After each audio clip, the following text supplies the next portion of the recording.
Hello and welcome to this exciting episode.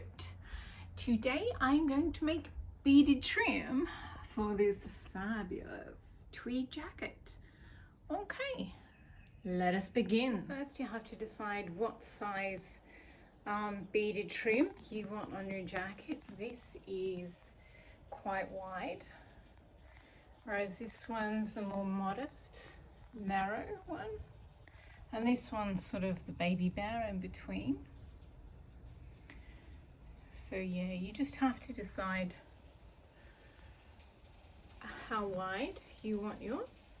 I have to fit the bead clusters, well not those ones, these ones here. I have to fit the bead clusters on mine, so that sort of dictates that mine's going to be on the wider side. So yeah, once you work out how many centimeters or inches wide you want yours, that's one thing you have to decide. The other is how far in from the edge you want your bead trim to start, because that sort of affects the size. So yeah, once you've figured out those measurements, then lay down your jacket that you've just made and draft a pattern for your beaded trim. You can use a bit of ribbon and pin it around where you want your beaded trim to go if you find it easier to make your pattern or template that way. Otherwise you can lay your jacket down on the workbench and sort of, yeah, just use tracing paper or paper and yeah, whichever's easier for you, and just work out. Basically you need the beaded trim to go all the way down around the back and then up again and around the collar, and that's it. And then you also need two bits, one on each cuff. So yeah, just work out what you need, and then yeah, I just use a frame from an old painting and I stretch the netting, 2 layers of netting on that, and yeah, I just do the sequin base, because as you can see in the other ones there's a base of sequins and then the beadings on top of it. So that's just your beads stay in the right place, and it just works better if you have a sequin base, in my opinion, but do whatever you feel like. It's your jacket, you can do what you want, but I've done over 50 jackets now and this is the method that works for me. Yay, I finished all of the bits, so the base is done. Next is the beading, the fun part. So just a reminder, this is the jacket that I'm making the beaded trim for. And I think because of how thick the trim's going to beaded trim is going to be, you're not really going to be able to see those green lines that were sort of the reason I made this jacket up. But yeah, so I'm not sure how matrixy it's all going to be. Full disclosure, I haven't even seen the movie. I've seen the original one ages ago, and yeah, and I saw the trailer for this one, and but yeah, so I'm not sure whether I'll bother to try and make this sort of matrix themed, because yeah, I think we'll just go with whatevs suits the jacket. I just saw they at the premiere, one of the stars, Carrie-Anne Moss, wore a Oscar de la Renta gown, and it had this gorgeous matrix green code embellishment at the bottom of the gown, and it was just so beautiful. And I remembered that, I don't know, I can't remember at the end of last year or the start of this year, well, start of 2021, which is when I'm recording this. Yeah, I bought this tweed. It's gorgeous Italian tweed, and the green bits in it sort of reminded me of the the way they advertised the Matrix movie with the green code. So, I mean, that's why I made it, but it doesn't have to rule how I do the beading. So I pulled apart another bit of the tweed so I could get a really good look at what's in there. And because there's quite a lot of color in there. And I love the golden white fluffy chunky bits. And I love that gold ribbon. There's not very much of it, but it's beautiful. That sort of light purple, the bright greens, they're gorgeous. Green's my favorite color. I love this candy stripe stuff, but I absolutely hate those flyaway denim colored bits. God, they annoy me so much if you can see them. I feel like when I go out in this jacket, birds will swoop down and want to peck that bit out to feather their nest. It's just, ugh, they really annoy me. And sometimes they get caught up in the tweed and sometimes they pop out. So it's sort of uniform, but not really. So yeah, I think I'll wear it a few times and I'll probably get over it. But yeah, at the moment, as I was making it, it did shit me. But yeah, so back to the contents of the tweed. It's not focusing. I'll just take it back a bit. I love this chunky, weird black bit. There's not very much of that either, but it's very cool. And this is blacks and smoky grey and sort of dark, sort of bark brown colours. And oh, these are the ruby red tinsel or fairy lights or whatever they are, it looks like. They are fabulous. They are one of my favourite things in this. And that plastic raffia stuff, it's just a beautiful colour. It sort of looks more magenta, I guess, because it's woven with the purple. And it just looks really beautiful in there. It just gives it such a interesting texture, because your eye sort of sees through it, sort of doesn't. It's beautiful. And then the autumny pumpkin pom-poms, they are just hilarious. I love them. And then this sort of ribbony pom-pom thing in a changing colour. The lime greeny acid green in there is interesting, I think. Otherwise it would just be sort of generic, but yeah, it's interesting. So, and this magenta and raspberry and purple mauve fluffy stuff, absolutely gorgeous. My sewing machine doesn't like those or those.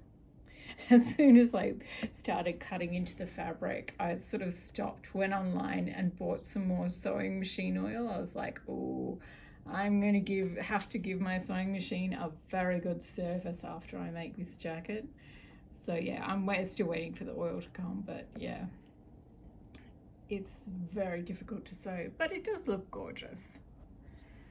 So these are the colors. So now I'll go shop my bead collection and pick out some beads that might go together well.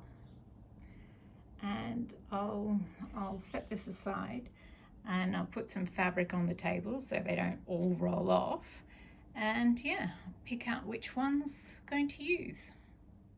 Okay, so here's a selection of beads that I pulled, so we can see what will suit it. There are the bead clusters, about 18 or 20 in each colour. This is the sort of wine coloured one. It's the metallic dark mauve. I like those two. These are absolutely gorgeous, but I've got a couple of other tweeds that I could use them in, so that's why I'm sort of on the fence about whether to use them in this or not, but I got them out anyway. And then we've got just lots of different purples, and there's some skulls in there too. Mexican Day of the Dead beads, so I thought they might be fun. And some magenta ones because the raffia sort of looks like it's raspberry clearly, but when it's woven with the purple it looks like magenta, so I thought some of them. And these, they're not very pumpkin-y, I know, they're not sort of autumn tones, they're a bit bright for that, but they are a sort of science fiction-y shape, sort of. So I got them out. And there's also some quite bright orange in the little clotted ribbon thing.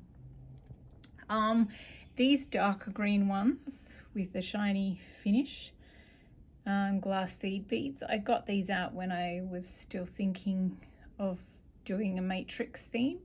So yeah, I'm not sure they really go now, but that's why they're out there. I have bright greens in 2 different sizes. These ones are actually apple green and these are neon green, the little baby ones. So yeah, I think so maybe I'll keep those large seed beads for something else and just add these in just for variation because I already have so many bead clusters.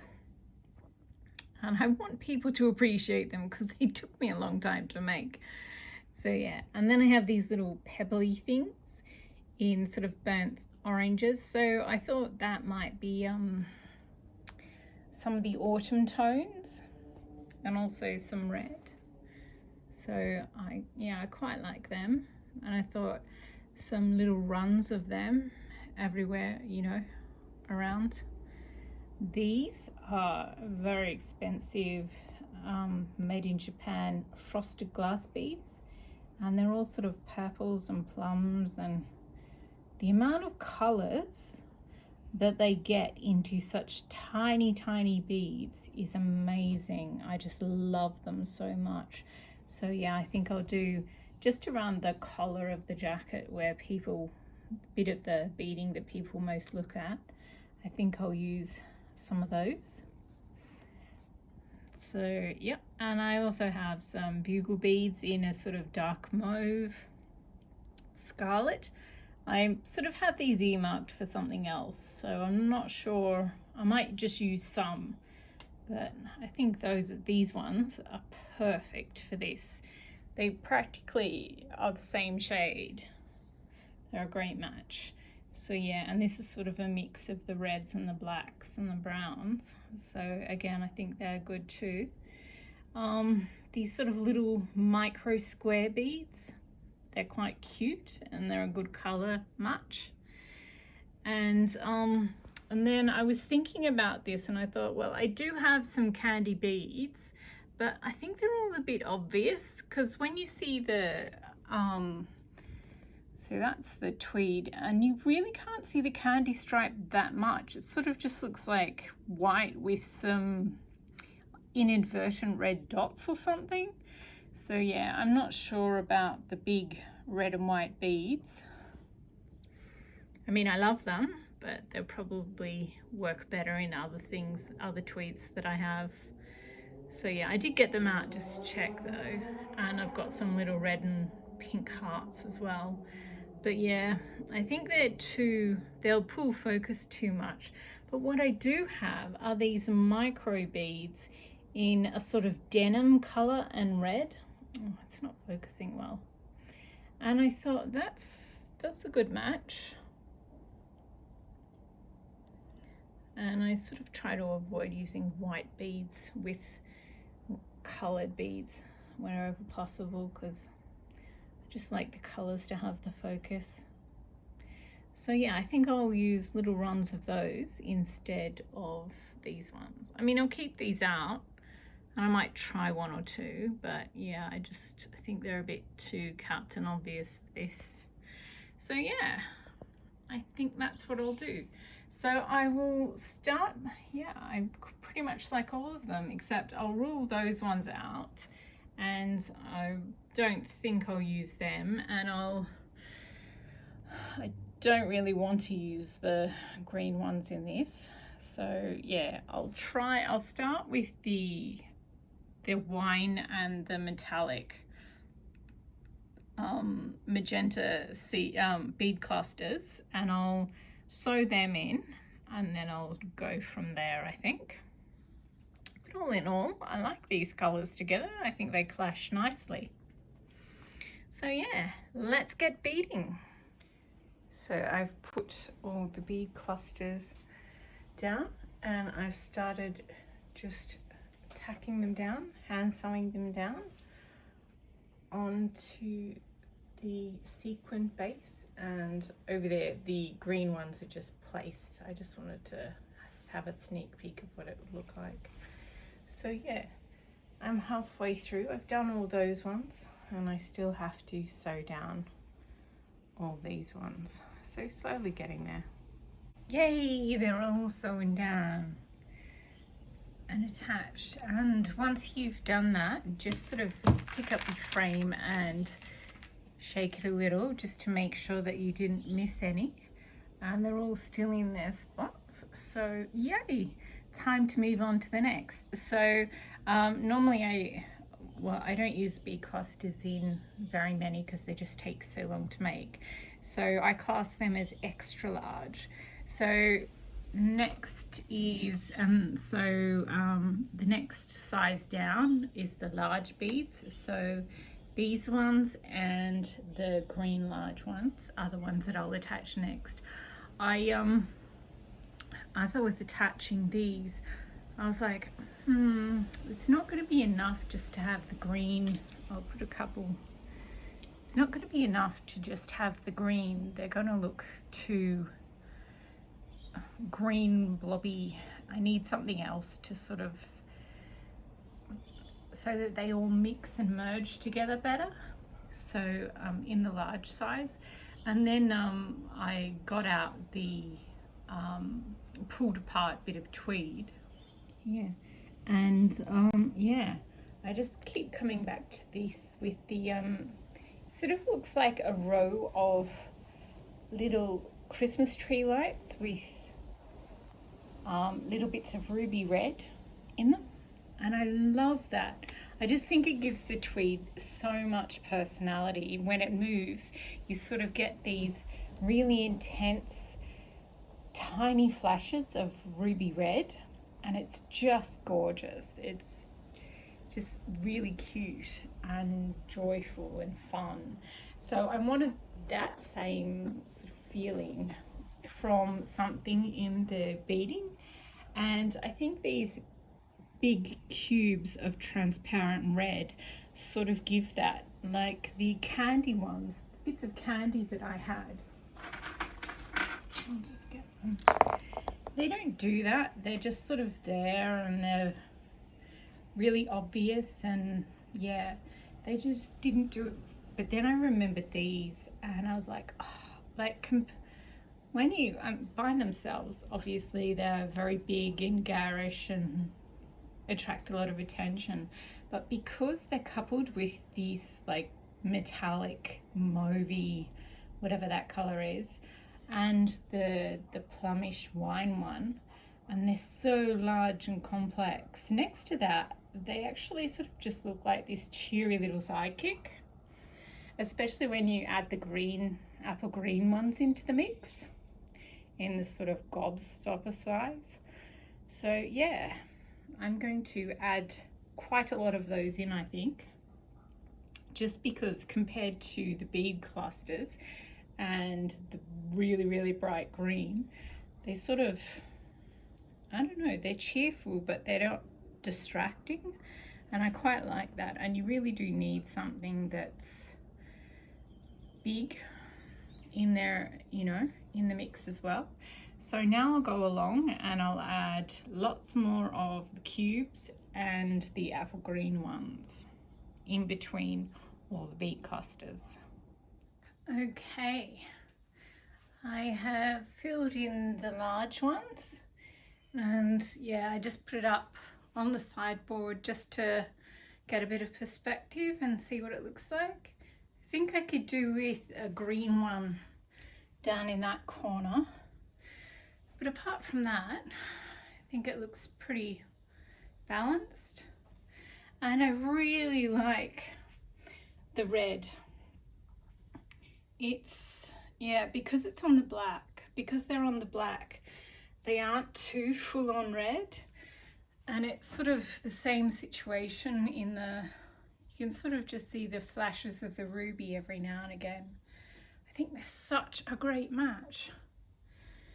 So yeah, so I've done the extra larges and the larges, and now it's time to put the mediums. I've sort of started on the cuffs, you can see, because I had a little bit of thread left over on each of those. A few oranges, just a few, and maybe just a couple of the little, they are actually a lot more neon than the large apple ones now that I look at it, but I couldn't see it before. So yeah, probably only a couple of those dotted in. So yeah, now I have to go around again and do all the mediums. But it's, yeah, it's starting to shape up and I like it. I think it goes really well and it picks up all the gorgeous, gorgeous colours in that, and I'm really happy with that. Sometimes if you try to do everything, it sort of just ends up a hot mess. And yeah, but the same is true with, if you try and go just one colour, then it just looks like a missed opportunity. But this, yeah, I really like how this one is shaping up. It's cool. Okay, time to do the next layer. So now I've added all the medium-sized beads and it's looking very cool. Now it's time to add the small ones, and I've started on this side, and as you can see there's little runs of those purple square beads and some of those chunky autumn bits, pebble things. So now I'll just go through and do that to all of it. So I usually take however long it took me to do the extra large, large and medium beads, then I do spend that amount of time again on the smaller beads. So that's just my preference. You can do whatever you want, but yeah, I think it really fills out the whole piece. So yeah, I'll get on with that now. Decided I'm going to add the smalls just one color at a time. That way it'll be easier to see. So yeah, just sort of go forward, then do another row back, then another one forward, then go forward, another one back, another one. So sort of do that all the way along and just sort of make an organic thread of that particular color all the way through. So yeah, I've just sort of started on one end and I'm going to go all the way along and around. Okay, so I have done the layer of purple, the little cube beads, and that's done all around. So next I think I'll do some of those mauve beads and the little pebbles in the sort of autumny tones, and I don't think I'll use the scarlet bugle beads because it's already a bit too dark. So I think I'll use these ones instead, some more of those, just in little runs to lighten it up a bit. Yeah, this here so you can see. I mean, it's pretty good, but yeah, it could do with a bit of lightening up. So I will do that now. Yay, I finished it all. Woohoo! And as I was doing it, the final layer, I was like, oh, these pebbles kind of look like candy corn because most of them are triangle shaped. And I was like, oh no, random people are gonna come up and stare and then tell me they don't like candy corn. And then, but I just kept doing it anyway. I was like, oh well. And yeah, I got to about here, and because I was watching some fabric hauls as I was doing this, and I was like, and someone in one of the fabric hauls mentioned how the traditional Halloween colors and how the fabric she got was, yeah. And I was like, Hang on a minute. So yeah, I made a Halloween jacket and didn't realize it. I didn't celebrate Halloween as a kid. So, I mean, ask me about popular culture from 400 years ago and I'll absolutely be knowledgeable, but present day, I figure enough people already know those things. So yeah, it does go really well with the jacket though, so.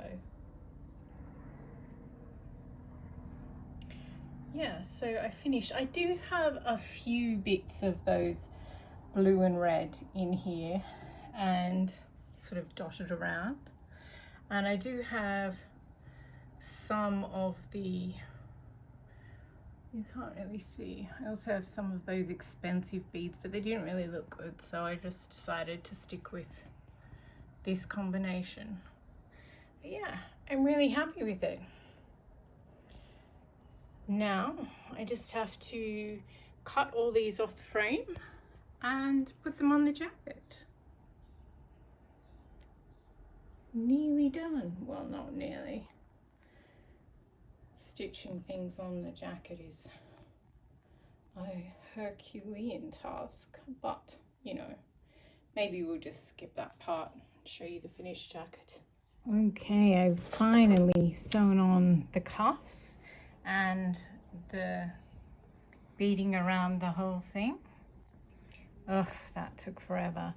Okay, now it's time to attach the lining.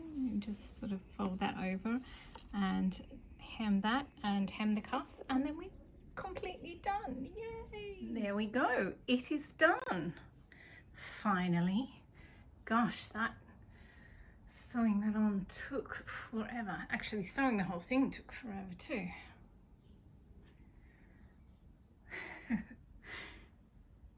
Yeah, the beading definitely doubled the weight of this jacket.